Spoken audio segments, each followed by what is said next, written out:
I'm getting a little bit of driveline vibration on my TJ, or I always had a little bit of driveline vibration.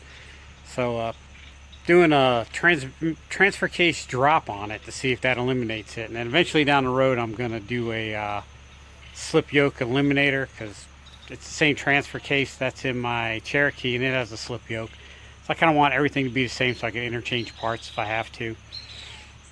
I know everybody hates on rough country, but there's not much rough country you could screw up on a transfer case drop. I went with this one because I like the way how it kind of looks semi-factory as opposed to the bolts with the nylon washers for it. Nothing wrong with those, they work good. I've used them before, but I'm going with this one because it's just, you know, why not? I want to try it. Alright, so let's hit it. Roll that beautiful introduction.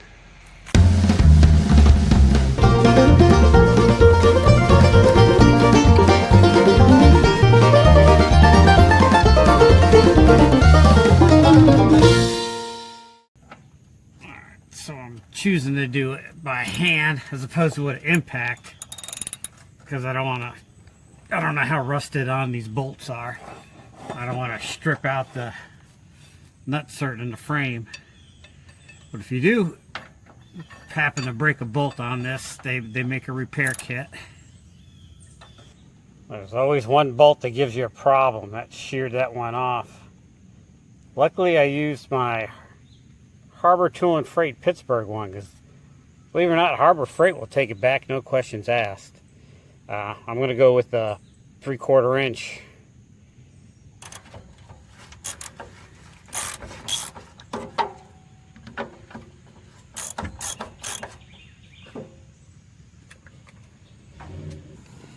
Alright, so I'm riding the struggle bus on this one a little bit. So what I'm going to do is put a bolt from the kit that's longer. See, here's the bolt from the kit. Here's the bolt that came out of it. So I'm going to put it in. I'm just going to put it in a little bit.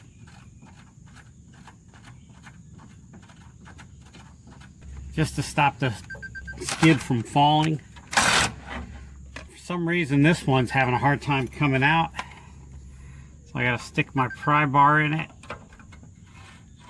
and pry down on it, or pry up, whatever, put some downward pressure on it and see if we could get it to spin out. I imagine the riv nut is broken the frame, and I don't know what's going on. We'll figure it out in a second.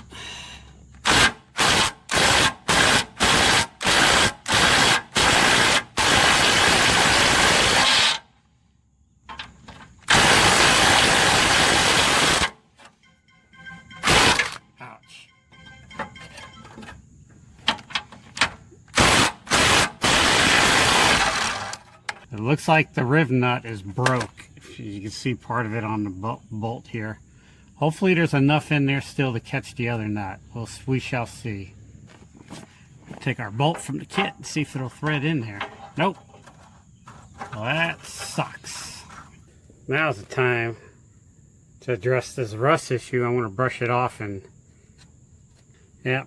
Alright, always something with this. This 20-minute job's turning into hours. So, clean it up with a wire brush. A little bit of mineral spirits to kind of clean all the PB blaster I pushed on it. Rust-Oleum Rust Reformer.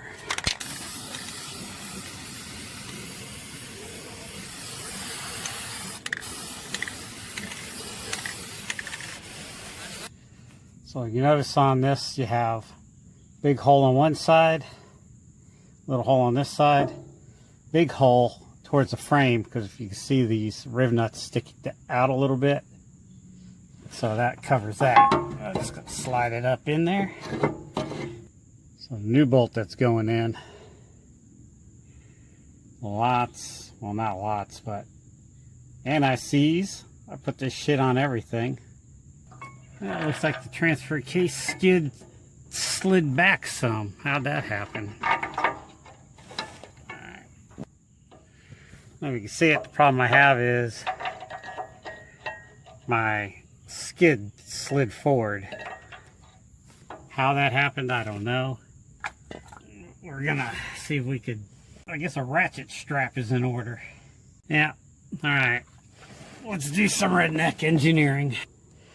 Got the ratchet strap to the front of the transfer case, and I just hooked it around the lower control arm. It'll come back quickly. There you go. That looks like that's about there. Let's just crank it up.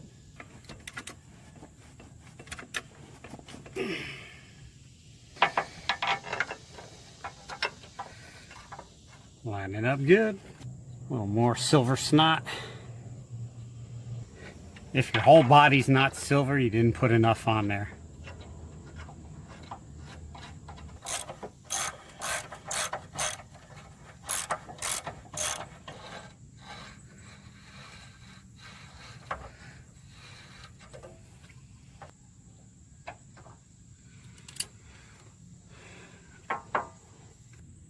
Alright. There you have it. That, to me, that looks a lot better than the just the nylon spacers, but there's nothing wrong with those. I just like how this looks a little bit more professional. Either way is fine. This kit went in lickety split fairly easy, except for the riv nut that broke. All right, so I ordered the Rough Country TJ 4 to 6 inch transfer drop case, part number 1668TC. I know a lot of people hate on Rough Country, but there's not a lot that can go wrong with it. It's just a piece of metal. So installed easy. Instructions were pretty good. All you got to remember is that read the instructions. One side's longer than the other. I think the shorter one goes on the passenger side. I can't remember. I should have mentioned it when I was doing it. But anyhow, worked together good. Got some time to kill. Check out my podcast, 10-Minute Off-Road Podcast for off-road or short attention span. There'll be a card for it up here or over here, depending on which way it goes. Got some time to kill. Check out this video. It's one of my favorite. Got even more time to kill. Check out that one. That one down there is a real good one. Got something to say? Leave a comment down below. Hit the thumbs up if you liked it. Hit the thumbs down if you didn't like it, but don't do that. That's a dick move. Like I said, leave a comment. Thanks for watching. Oh, don't forget to hit like and subscribe.